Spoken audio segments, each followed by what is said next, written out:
this sucks. I hate being here, but clocking in every day and you're telling me that if I want to go see my parents for a month, I can't. I met you 2 years ago and you've grown a ton, not only build BrightInvestor, but your own personal rental portfolio. I moved to St. Louis. I bought my first house hack, and then I started working as a geospatial analyst. Then I started my commercial real estate company. Then I started BrightInvestor, all at that same 3-month period. That's like a lot to do in 3 months. I was a DoD employee. It took me 20 years to figure this out. So good for you for doing it in 3 months. He looked at me and he laughed in my face. And I said, Donato, I've mentally prepared to do another 17 years. All right. Welcome to another episode of the Agent to Investor podcast, where we talk about the agent side of real estate investing. We'll be talking about the successes, the failures, and all in between. My name is Nico Garcia, local real estate agent and investor based out of Montgomery County, Maryland. And as always, I'm joined by my lovely co-host, Anna by Northern Virginia realtor and mostly out of state investor. And today we have another wonderful guest. We have Donato Callahan with BrightInvestor. Welcome to the show, Donato. Thanks for having me. I appreciate it.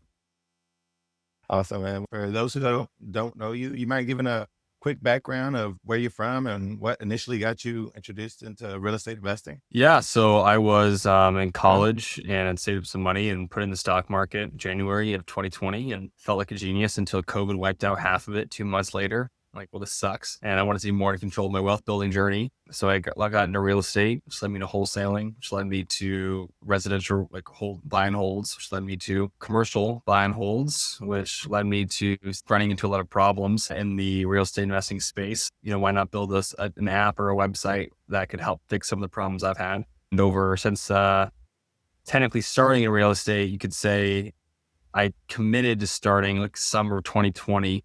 Have about 500 doors now, and I'm the CEO and co-founder of BrightInvestor. It's a real estate technology platform. Ooh, so you're clearly a Nittany Lion. What did you study in school? I assume it sets you up for this follow-on career. So I went to school at Boise State University. So I'm actually a Bronco, but I spoke on stage. I was a keynote speaker at State, and I was a keynote speaker at Iowa State University. And so I got some gear for both of them. And I just love this freaking thing. And I go everywhere and people are like, go Penn State. And I'm like, we are. Yeah, they go, we are. And you're like, yeah, Lions. Yeah. Okay, great. Awesome. So I get confused for all the time. I just love this kind of pullover. So I'm technically a Boise State Bronco, but I've spoken at a couple of universities. Okay, I won't hold that against you. I mean, I didn't go there. My husband did. So people walk by and say, we are. And at first I was like, we are what? What's happening? I don't know what's going on. Sometimes I'll think about it 10 minutes later, like, oh, they're talking to me. Like, oh, I'm so sorry. Yes. Like, I'm so sorry. Like, I didn't know didn't know that was directed at me. I understand why you thought so, but yeah. Yes. I warned him that before, and that's happened to me. So my question, I'll rephrase it. I'll say, what did you study in school that set you up for this? But I will also, before I let you answer, I will say that is impressive, because if you were graduating college just a few years ago, if I understood your backstory correctly, and you're already a keynote speaker at these college campuses, that's effing bananas. Much older to be keynote speakers at colleges. So that's pretty awesome. Thank you. Yeah, that's actually one of the reasons they reached out, because they're like, we're used to having speakers in their late 40s, 50s, and 60s. At the time I was speaking on those, I think I was 24, 23, 24. They're like, we want someone who, can have a similar caliber of message, but someone who's also much more relatable to people. So they wanted me to come in and talk about, business and real estate and going after the young person. So now I'm 25, I'll be 26 in a few months here. Get ready for the old back replacement and hip replacement, and get ready to just kind of slow down now that I've gone in my golden years. So it's about time for, someone else to take the stage, and I'll, whimper away into retirement. Jesus, I need to break out the walker now, because I'm like, holy crap. I'm now, you're like, yeah, they were 40 and 50. And I'm like, oh my God, I'm not that. I just called myself old and decrepit. Not at all. It was always just very much people want to draw inspiration from multiple sources. And when one source becomes monotonous, it becomes easier to write off. And so as something that you can do or can achieve. And so the more diversity we have and where we derive our motivation, the more likely it is to resonate with people who need it the most. Yep, that's fair. The kids that are graduating now are closer in at your age, and they're like, "Wow, this is something that we can do. That's not the stereotypical go get an office job, 9 to 5, punch the clock, retire." Like you've taken a different course in Yeah. this Well, real I estate mean, investing and building this platform. I had a bit of a more traditional approach in that, after college, I was still kind of very much in the usual employment, sector. So I graduated college in May 21 and I bought and within a 3 or 4 month period in the summer of 2021, I bought my first house hack for a fourplex. Then I started working as a geospatial analyst with the United States Department of Defense at the National Mm. Geospatial Intelligence Agency. Then I started doing commercial real estate and then I decided to start a software Wow. company all within those 3 months. So I was working the day job like after graduating in May 2021, I ended up within a 3 or 4 month period. I bought my first house hack. I moved to St. Louis. I started working as a geospatial analyst with the National Geospatial Intelligence Agency in the Department of Defense. I started the commercial real estate company and started the software company all within 3 months. So I was doing the day job by day. It's not working. Okay. So basically, after graduating college in May 2021, I decided to kind of just go crazy with everything I had going on. So I moved to St. Louis and I bought my first house hack. And then I started working for the Department of Defense as a geospatial analyst at the National Geospatial Intelligence Agency. Then I started my commercial real estate company. Then I started BrightInvestor all at that same 3 month period. So I was doing the day job thing and then coming home at like 3 or 4 o'clock and working till midnight for like 2 or 3 years until I was able to retire from the DoD and just do real estate and tech company full time. Wow, that's like a lot to do in 3 months. So I have to unpack this. So did you have real estate investors in your family? Like what got you on board or even thinking about real estate investing? Because I don't feel like they teach us that in schools. It's not a common thought process. And then like, how did you then decide like, oh, I'm going to do this. I'm taking this government job, but that's just, I don't know, like a placeholder for the next 3 months. Yeah. So when I was a freshman in college, the DoD recruited me to come be a civilian scientist. So I won a scholarship and it wasn't Army based. It was just civilian based. They wanted more STEM students. And so I won the scholarship. They're like, we'll pay for you to go to school. We'll pay for you while you're in school, but you got to come work for us when you graduate. So I knew I was going there anyways. So I was like 18 and realized, well, I've got the good job. I get a school debt free. They're paying me to be here and I could get to graduate and come work. That can't be it. That was kind of too easy. So I need something else to go. Like I need something else. There has to be more, which led to me doing some like more self-exploration, wanted to be more control of my journey, which led to real estate. But to answer your first question, no one in my family did real estate. My parents worked at John Deere and my grandpa was a welder supply company. And my dad was a chiropractor and like there was no one doing this in my family. It was just always been very much a person who says, no, why not? Let's go try this out. And so I did. I ended up, working for the DoD and my colleagues at the DoD while I was working my day job were like, why are you doing real estate? Like you have this government job. You can never get fired. You can just do this for 30 years and it's fine. I'm like, this sucks. I hate being here. I love the mission. It's a really cool team. We're doing cutting edge stuff, but like clocking in every day and like, wait a second, you're telling me that if I want to go see my parents for a month in December and hang out with the family, you're telling me I can't? I physically can't. So my entire life now revolves around you telling me where I can go and what I can do. I have a bit of a problem with authority and those things. And so that wasn't cool with me. And so I left and I got all these partnerships and roles and things. I was like, okay, no, I'm going to get out of here. And so I did it in 2 years. That's awesome. I was a DoD employee. It took me 20 years to figure this out and get out. So good for you for doing it in 3 months. And I will also say you're probably really glad right now about that decision because that mentality that you can never get fired clearly has gone out the window in the last few months. Yeah.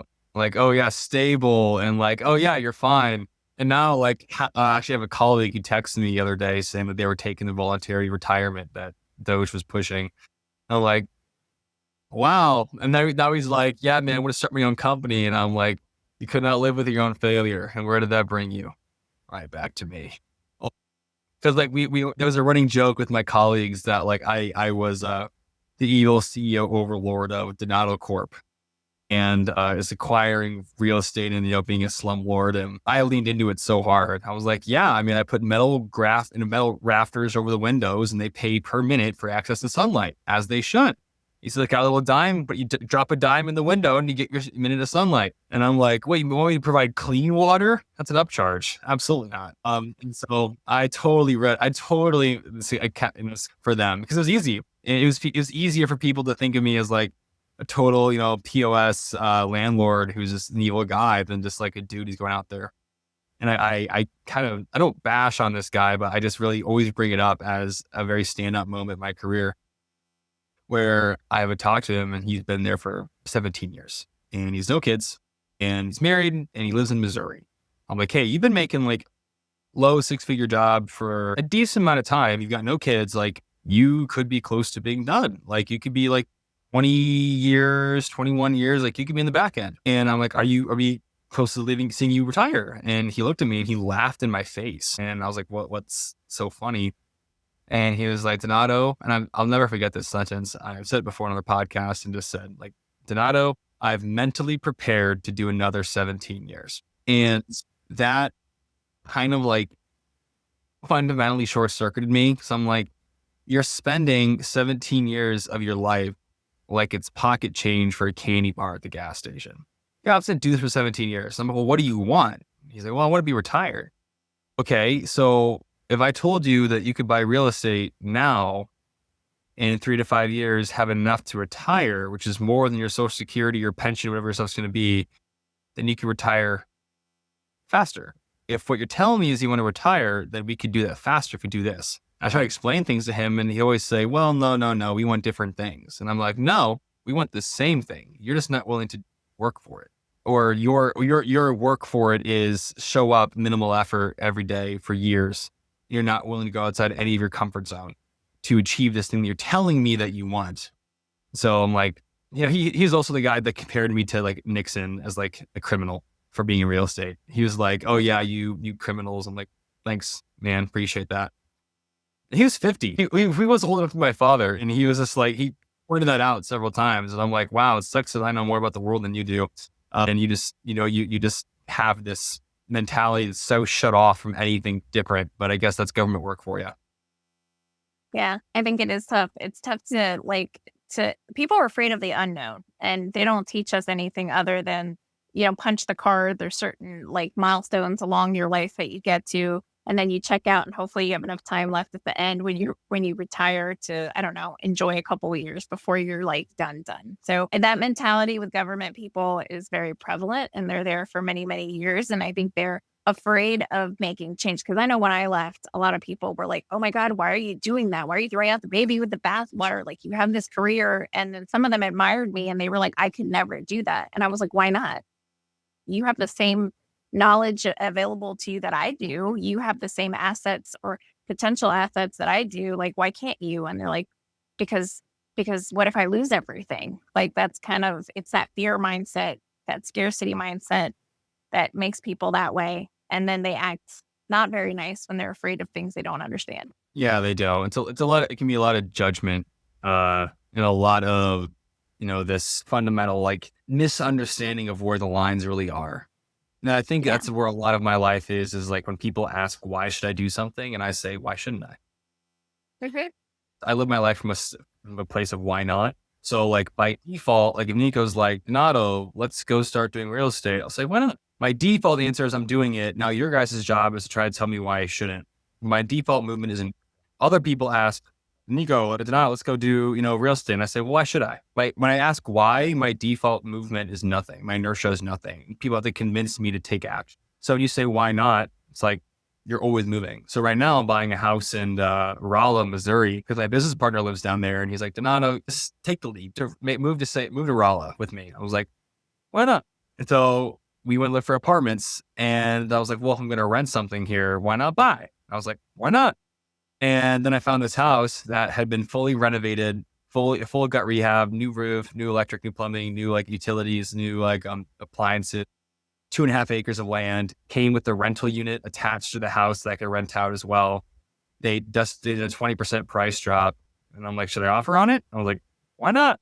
So I won it and I closed next week and it's going to be awesome. So it's like, and I praised for like 30K, 40K over my purchase price. So it's like, why not? Just this, why not? Yeah, I love that attitude. Mhm. Just why not? And that, as you can see, it's helped you grow to, I met you 2 years ago, and you've grown a ton. Follow you on social media and things like that. Seeing you, not only build Bright Investor, but your own personal rental portfolio. Let's not breathe over 500 units, which is amazing. So, but I do want to kind of talk about Bright Investor because that's how you and I met and how I got introduced to you. So what are the origins of this application that you and your co-founders built, and what does it do for real estate investors? So it started when I was in college and I was a GIS minor, which is like geospatial information, so mapping. And at that point, I was already interested in real estate. And our senior project was go do a map of something. So like, well, I want to buy real estate and I'm moving to St. Louis, but I live in Idaho. So how do I learn more about St. Louis if I'm in Idaho? What if I make a map about real estate? So I did. That's my senior project. And I made some prototypes. And then I started doing them for a couple people saying, would you find this valuable? Would this be useful for you? And they're like, yes. And at that point, I thought maybe it was going to be like a service, like, oh, someone pays me and then I go make a map for real estate for them. But I was playing with prototypes. And then I met my co-founder on Facebook. A random guy on Facebook just commented on one of his posts, like, oh, you seem cool. Let's talk. Started doing Zoom calls every 2 weeks. And eventually I said, hey, let me show you this thing I'm working on. And it was the prototype for what will become BrightInvestor. And he says, I know it's super cool. You're not going to believe this, but I'm working on the exact same project. And then he showed me a prototype that he was making. And he had just finished up like a year-long internship on Hawaii with Brandon Turner at Bigger Pockets. And he knew all the big names in real estate. He's like, yeah, I work with them on this every day. Like I see all these problems. I've been working on this. And I'm like, well, maybe we should start a company. Why not? And so we started one. And so we started building this and raised a little bit of money from friends and family, and this started building. And originally it was designed as to help with market research and help figure out which cities and which areas, which streets are good to invest in. But then that laid a fundamental problem, which was, okay, great. Now what? And so that's where I started doing properties. And so now you could find on-market and off-market properties in BrightInvestor, which led to the next problem was, well, that's great, but what's it worth? So now you could add sales comps. I'm like, okay, that's great. But what would it rent for? I'm like, oh, so we put rent comps in there. And then we're about to be like, well, what about insurance? What would insurance cost? It pulls an instant insurance estimate on your property. And then it does, okay, great. But now, how do I run the numbers? Like do my deal calculator. Built 8 deal calculators that do it now. And then they're like, great, Donato, but like, how do I go raise money for this deal or get my spouse on board or like help a client make a purchasing decision? We created Bright Reports, which are like interactive, white labelable property reports that your clients can actually click on and play and run their own numbers on instead of doing it from a static PDF that you can just send out on an unlimited basis. And so it just kept evolving to today. So now we help agents, investors, lenders, and property management companies find business, convert business, analyze and invest in deals and properties all across the US and help their clients as well. And I kind of want to bring it back to the origins because I think a good application, good technology always solves a problem, right? So when Anna and I were talking a couple of years ago about out-of-state investing and just like what you were just talking about when you were investing in another market that you don't particularly know, in order to get data about that, you had to go to a bunch of different places, right? You had to go to the census to look at population growth, to look at jobs, to look at everything to see if it's actually a good market to invest. And that's what originally brought me to you. And when we met a couple of years ago, I know that was the basis of what Bright Investor, was founded on. So in the beginning, I know you talked about mapping and things like that, but what were like some of the key points that somebody could look at to see if the market is good for real estate investing or not? Yeah. So at that point, we saw the same problem having to go to like multiple sites and platforms to try to figure out what was good. And we really boiled it down to recap, which was rent, employment, crime, appreciation, and population. So if you can get to an area where your rents are growing and your employment is diversified and growing with low violent crime and a high appreciation rate and a quickly growing population, that is an area that is valuable to invest in using the recap methodology. So we always started with that, and then we expanded from there. Okay. And what kind of, data is so important, especially in the technology? Where were you getting all this data to put and compile into, your software? Oh, a lot of places. So both public, private, and commercial. So you got some U.S. Census Bureau of Labor statistics in there. Then we've got like platforms like Redometer, Rent Range, or Redcast. We come into then a bunch of private sources, MLSs, realty brokerages, 800 police districts across the U.S., different school websites, just everything. So today, the BrightInvestor replaces about 30 platforms or websites now in one. Okay. So essentially, you guys were able to your data mining public sources that, like Nico said, otherwise I would have to go to 30 different websites. You're going taking public information and then consolidating it down into digestible pieces and reports that we can reconfigure in different ways and slice and dice to figure out the data we need, right?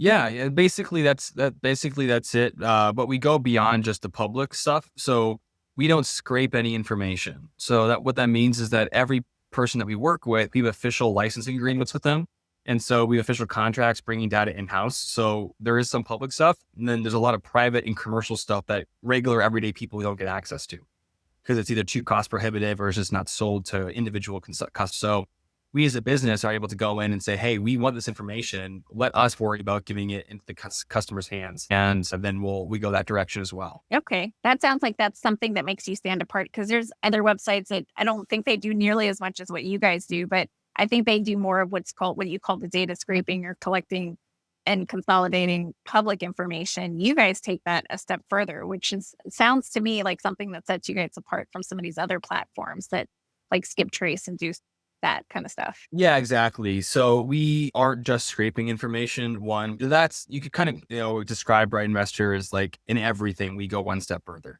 So like it's built by investors for investors. We're doing it every day. It's the kind of thing where we are able to say, hey, what's the logical next step someone would need here? So right now we're launching our widget integration. So now you can take a Bright Investor rent report that has your logo on it, and you can put a little search bar on your website that says, want to know what your property would rent for.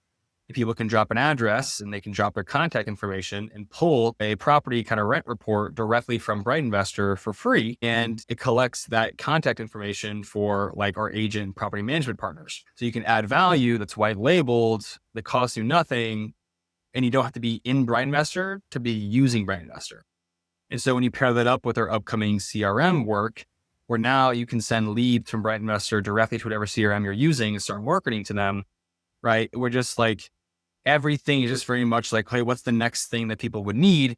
And we build that in and integrate it in a way where BrightInvestor was never designed to be a place you go in, pull data and lead. It was always designed to be an ecosystem and a platform. Oh, I'm in here, I'm working, like I'm in here, I'm running my comps, I'm doing my market research, I'm running this. And then I can take all the things I'm learning and doing, and I can send it to my CRM or I can send it to my clients. So it was always built to be that kind of engaging platform more so than just like a data thing. People come in and grab what they want and then leave. So A bunch of agents just perked up and they said, what? I can do free like rental reports and do lead capture. Like I know a bunch of agents just perked up at that one. Yeah. It's actually something where we've got a group of agents. We're in early discussions with them in Arizona. They have about 2,200 agents, and they're working on a deal to bring BrightInvestor to their whole ecosystem to give their agents the ability to use this. And that's really where we're seeing a lot of kind of growth is property management companies or agency brokerages and working with them at a level to say, how can we get this in the hands of everyone that you guys have working here? So I know the Bright Investor has evolved a ton since, I started using it 2 years ago. But one of the features that I really liked and is you're able to see like where the nearest Starbucks or Yeah. the nearest Whole Foods or things like that, because, they spend millions and millions of dollars of doing market research to see if places are good to actually put their stores, their brick and mortar stores. And you're using that as a tool to say, hey, if they're doing that and they're putting millions of dollars, then, it might be a good place to invest in real estate. So that was just one little key thing that I loved, but I know it's evolved a ton. And like you just said, that, you want it to be a hub, an ecosystem, but I loved where the origins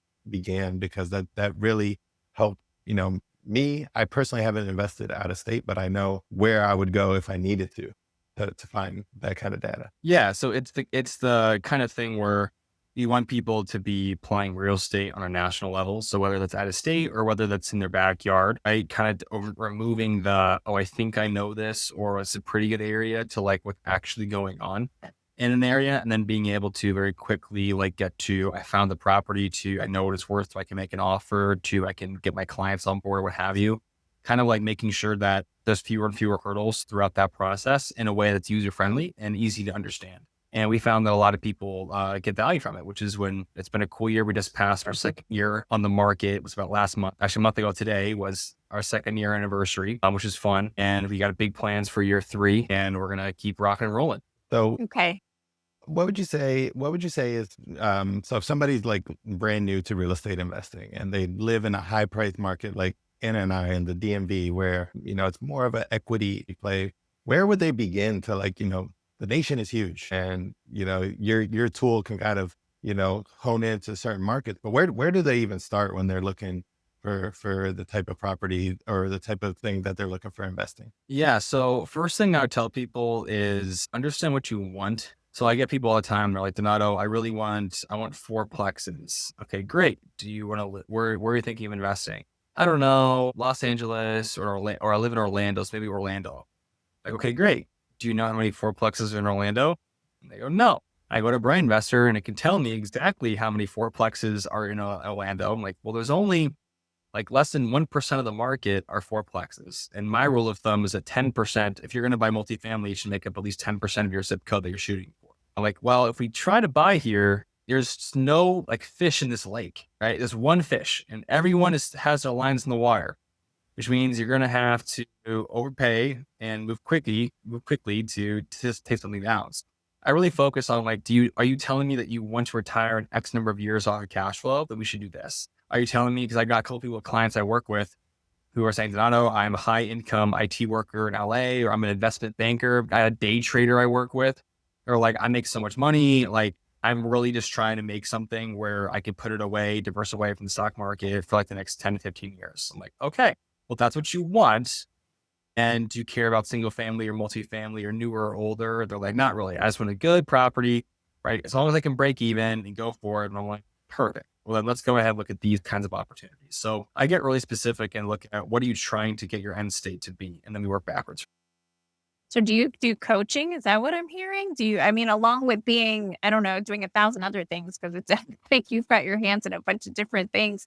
Are you also someone that takes on clientele that then you like use Bright Investor to help them with their investing goals? Yeah, I do. So, about 2 weeks ago, my week, I had 62 meetings in 1 week. And so what that looks like is I'm also currently the director of acquisitions for a multifamily investment firm that has about 5,000 doors. So I coach about 12 students in the commercial real estate space, and help them go kind of buy commercial buildings. I host about 3 webinars a week to a group of like 60 to 80 to 100 commercial students. Then I have a program called BrightInvestor Diamond, where if people have BrightInvestor, they can there's an option to work with me one-on-one and help you go buy deals. And so I've started the program maybe 6 months ago, and about 50% of people have already closed, bought, or sold something. And it's just me working with people one-on-one. I don't do any group work. It's just me and you on calls, texting me, calling me back and forth, getting things together. Then I have some personal coaching students for commercial real estate. And then I have a bunch of demos and enterprise sales calls for BrightInvestor. So my days now are pretty much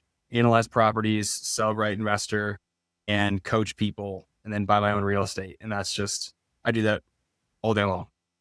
So you don't sleep is what I hear you say. Correct. Most days end at 9 o'clock, 8 o'clock, 9 o'clock nowadays. So it used to be up at 6 and go to bed at like 1 or 2. So it's not as bad as it used to be. Most days like 12, 13 hours, 14 hours. It isn't that bad. Eventually I'll get it down like sub 10. I'll be like, what do I do with all my free time? We'll see. Yeah. So, Well, thank you for taking the time to join us on the podcast. But I also, circling back to the DOD mindset, was like, they think like we're just sitting back, drinking pina coladas and being like slumlords. But I mean, you're putting in more work than the standard government worker does, and you're hustling hard AF because you want to be able to retire. So I just want to give you props for that and just point that out, because they act like it's an easy job, but clearly it's not. And you're putting in the legwork for it. Yeah, I've never been a very much of a hype person, so I very much value like being kind of in the shadows, doing the grunt work. Had many people say, Donato, why do you live in St. Louis? I'm like, well, I originally moved here for work, and they're like, well, do you work there anymore? And I say, no. They're like, what's in St. Louis? Like, they're like, you need to be in DC, you need to be in New York, you need to be in Orlando or Miami, you need to be where the movers and shakers are. I'm like, I personally am very much like the idea. I like being in the Midwest. It's my speed. I like it. And it's something where you guys can go do your thing over there. I'm just going to sit here with no distractions and just do the thing. And so then when I show up to conversations, they're like, wait, you have a product that works and has revenue, has been profitable, and you're just doing this thing? Oh my gosh, how do you do this? I'm like, well, I'm not going to 30 like founder events and just like networking clubs to try to just say I'm doing something. Like I'm just doing it. And so I really value that. A fundamental part of my identity is just doing the work, and not really hyping yourself up, which means slower growth often because you're just doing things in a consistent way. But it's how I believe things should be done. Slower growth. Yeah, 0 to 500 is not slower growth, but that's awesome. That's awesome, and it's been really cool to see you grow and see BrightInvestor grow. But I know you talked about everything that BrightInvestor has evolved to, but what do you see? The next couple of years of the application. What is it going to look like? Yeah. So I mean, are you guys what brokerage are you with again? Are you guys EXP or Keller or EXP. We're both EXP. yeah? EXP. Okay, so like I had a meeting with Leo Pareja about a couple months ago. So we sat down with EXP. I've sat down with the CEOs of like Next Home. We've sat down with like the second or third in command of Keller Williams. My goal is to bring BI to like every agent in the US, either through like people just signing up or through agency partnerships or brokerage partnerships. My goal is to bring it to every property management person in the land as well, and then have investors leveraging it as their kind of go-to platform. So like, we do X, we're the front end of the platform of your system.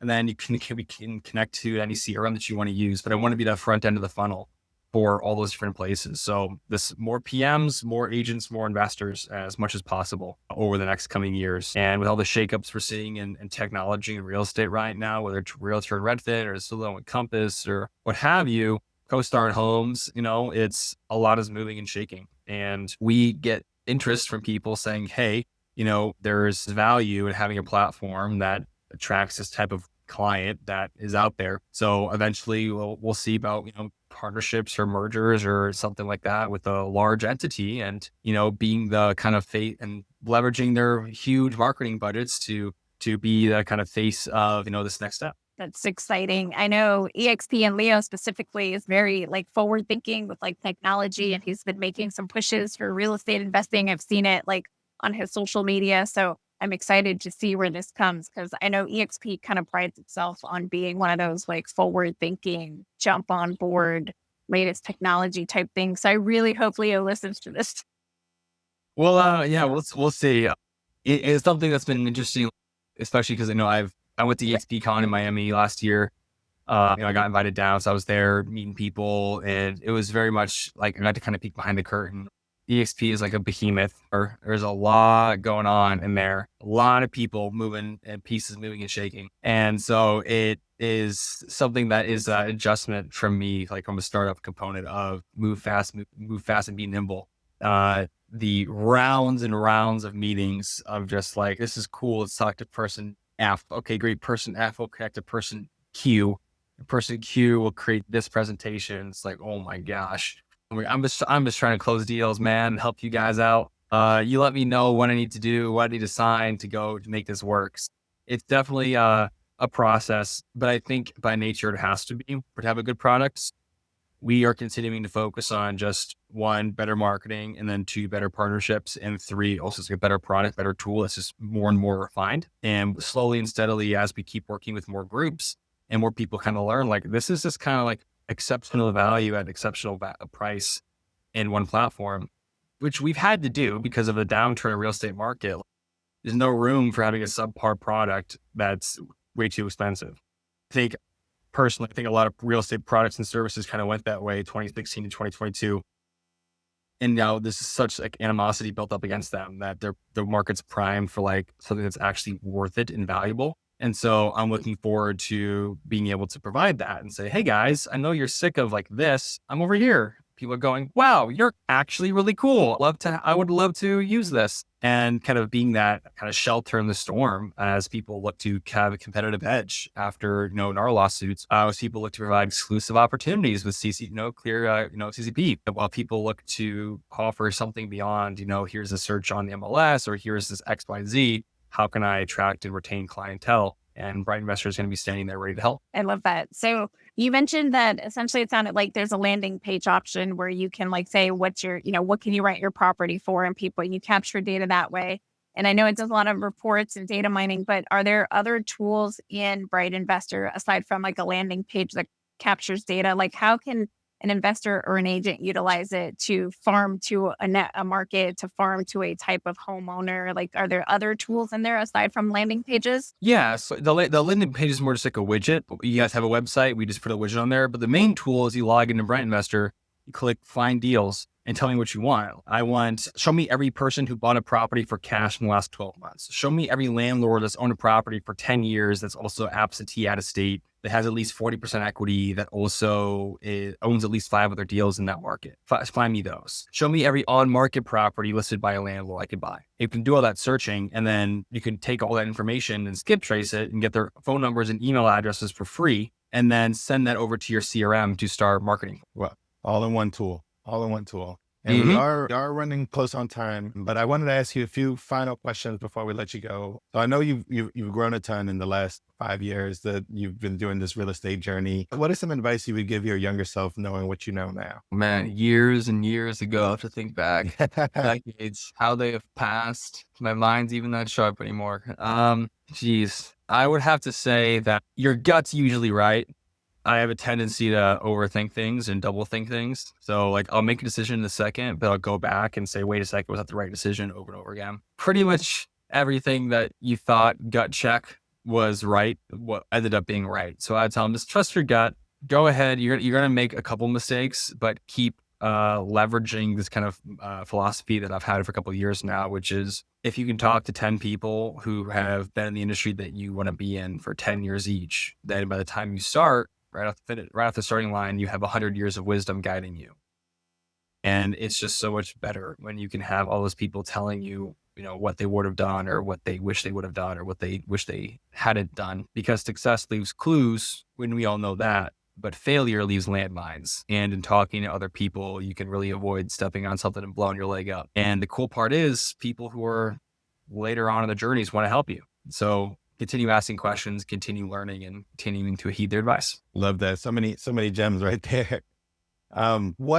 So people understand a little bit more about you. I know we talked a ton about real estate, but what are some things that you like to do outside of real estate? Board games.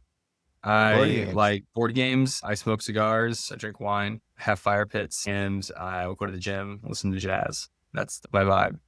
Love it. Yep. My house right now, I'm buying, I've got a globe bar going in, like 2 like Baroque leather chairs, like a sheepskin rug in the front of the fireplace. I've got my 1,000 count humidor that's going in. And so my goal is, it's great when you have 25, right? You looking to meet a wife and you're like, yeah, you want to go to bed at 7:00? Hey, I got a nice Cabernet over next to my leather chair. We can read some Dickens and turn in early. How's that sound? On my bearskin rug. Oh yeah, on my sheepskin rug. Thank you. Sorry, sheepskin. Okay, thank you. Yeah, so yeah, it's a unique problem to have. Where it's like, this is what I like, this is what I'm into, this is fine.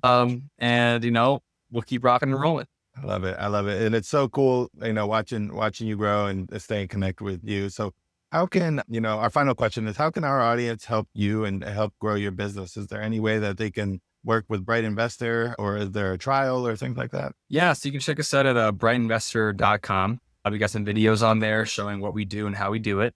And then there's a 14-day trial people can leverage to give it a try and start using it. And every Wednesday night, we host free office hours with me personally. So he uses the product and just show up and ask questions. And learn how to use it better and things of that nature. So if you think this might be something that you or your clients could benefit from, I'd say go give it a try. And if you're someone who has a real estate team or brokerage or agency or property management company, you can go ahead and reach out to us on our little chat bot on our website and you'll get in touch with my team directly, and happy to talk about bringing BrightInvestor to your organization. Love it. Love it. And how can they reach out to you directly? I know you're big on social media, right? Yeah. Yeah. I just crossed 1,000 followers. So I There you appreciate that, my go. friend. Let's go. Pretty huge now. And so my socials are Donato_Callahan on Instagram.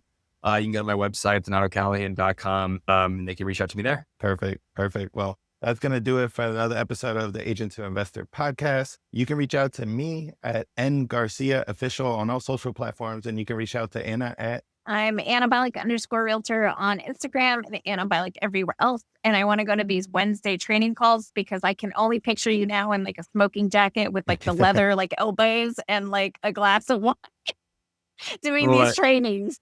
Absolutely. I've got my, you should, in my bookmarks right now is monogrammed robe. It's coming out soon. It's going to be like, I'm going to open the doors with a little sniffer glass, like, hello, you want to talk loan to value? Please come on in. Let's talk appreciation. And I was I love for it. appreciation 4% per year. Would have signed. There we go. Okay. Why All right, not? Donato, thank you so much, man. We will tune into the next episode. Guys.